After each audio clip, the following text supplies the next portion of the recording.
अस्सलाम वालेकुम 5 क्लास। आज हम बाब चहारम का पहला सबक इखलाक व दाब का रवादारी पढ़ेंगे। रवादारी के मायने हैं बर्दाश्त करना और दूसरों का लिहाज करना।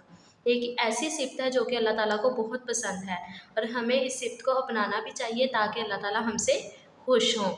इस सबक को पढ़ने के बाद आप रवादारी के मायने और मफ़हूम से आगाह हो सकेंगे, समाजी हम-आहंगी में रवादारी की अहमियत से वाकिफ़ हो सकेंगे, इस्लामी तालीमात और उसवे रसूल सल्लल्लाहु अलैहि वसल्लम की रोशनी में इसके अहमियत जान पाएंगे और रवादारी के माशरती फ़वाइद और असरात जान सकेंगे। अब हम इसकी रीडिंग करते हैं। रवादारी के मायने हैं बर्दाश्त करना और दूसरों का लिहाज करना। दीन इस्लाम में दूसरों के मज़हबी अकायद, जज्बात और रस्म व रवाज का लिहाज रखना और उनको बर्दाश्त करना रवादारी कहलाता है। ये रवादारी की तारीफ़ है। आगे देखें, दुनिया में मुख्तलिफ़ अकायद के लोग हैं। दीन इस्लामी सिखाता है कि दूसरों को अपने अक़ीदे पर कायम रहने का हक़ है, दूसरे मज़ाहब के लोगों के साथ रवादारी से पेश आया जाए। अल्लाह ताला का इरशाद है, तर्जुमा, दीन इस्लाम में ज़बरदस्ती नहीं है। इसी तरह फरमाने मुस्तफ़ा है, जिसने किसी गैर मुस्लिम शहरी को हलाक किया वो जन्नत की खुशबू भी ना सूंघ सकेगा। नबी पाक सल्लल्लाहु अलैहि वसल्लम की सीरत से भी हमारे रवादारी के बहुत से वाक़यात मिलते हैं। आपने इसको अच्छे से पढ़ना है।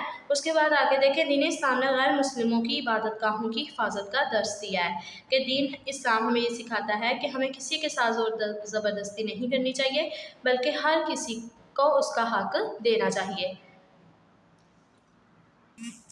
जी 5 क्लास। इसी तरह आपने अगले पेज की भी इस तरह से रीडिंग अच्छे से करनी है। अरशाद रुबानी है, तर्जुमा, और जिन लोगों को ये मुशरिक अल्लाह के सिवा पुकारते हैं उनको बुरा ना कहना कि ये भी कहीं अल्लाह को बेअदबी से नासमझी में बुरा ना कह बैठे। आपने इस पैरा की भी आगे वर्ड टू वर्ड रीडिंग करनी है। रवादारी के फ़वाइद हैं, माशरे में रवादारी हो जिस माशरे में रवादारी हो उस माशरे में हर तरफ अमन होता है, एक दूसरे की राय और जज्बात के एहतराम का सबक मिलता है। रवादारी इंसान में सब्र, तहम्मुल और अफ़्व दरगुज़र जैसी आला सिफ़ात पैदा करने का सबब बनती है। हमें चाहिए कि बहैसियत मुसलमान नबी अकरम सल्लल्लाहु अलैहि वसल्लम के हुस्न पर अमल करते हुए माशरे में रवादारी की फ़िज़ा कायम करें।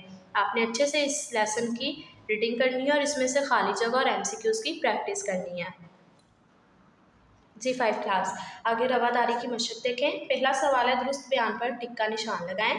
रवादारी के मायने हैं पैरवी करना, माफ़ करना, बर्दाश्त करना, हक़ अदा करना। तो इसके मायने आपने किताब पढ़ाई में भी पढ़े हैं कि बर्दाश्त करना।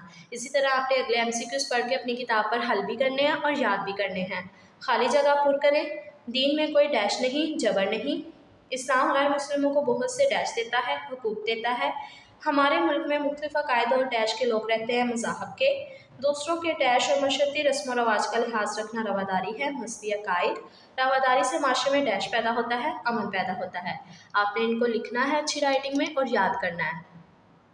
जी 5 क्लास। अब आपने अपनी कॉपी का पेज रेडी करना है, उन्वान लिखना है रवादारी। मुख्तसर जवाब लिखे में पहला सवाल है, रवादारी से क्या मुराद है?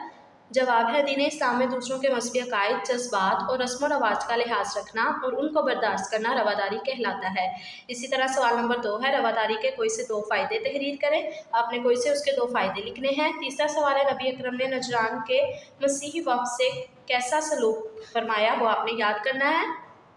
उसके बाद चौथा सवाल है, खुलफ़ाए राशिदीन ने दूसरे मज़ाहब की इबादत गाहों की हिफाजत का दर्स कैसे दिया? ये आपने अच्छे से लिखने और याद करने हैं। जी 5 क्लास। आगे तफसीली जवाब लिखे में 2 सवाल है हमारे पास। कुरान और हदीस की रोशनी में रवादारी की अहमियत तहरीर करें। कुरान में जो अरशाद होता है वो अरशाद रुबानी होता है। अरशाद रुबानी है, दीन इस्लाम में ज़बरदस्ती नहीं, और जो हदीस होती है वो नबी पाक का फरमान होता है। हज़रत मोहम्मद ने फरमाया, जिसने किसी गैर मुस्लिम शहरी को हलाक किया वो जन्नत की खुशबू भी ना सूंघ सकेगा। ये आपने अच्छे से इसको लिखना है और याद करना है। सवाल नंबर 2 है, पाकिस्तानी माशरे में अमन व तरक्की कायम करने के लिए रवादारी का किरदार बयान करें। ये भी आपने अच्छे से लिखना और याद करना है। ओके 5 क्लास, अल्लाह हाफिज़।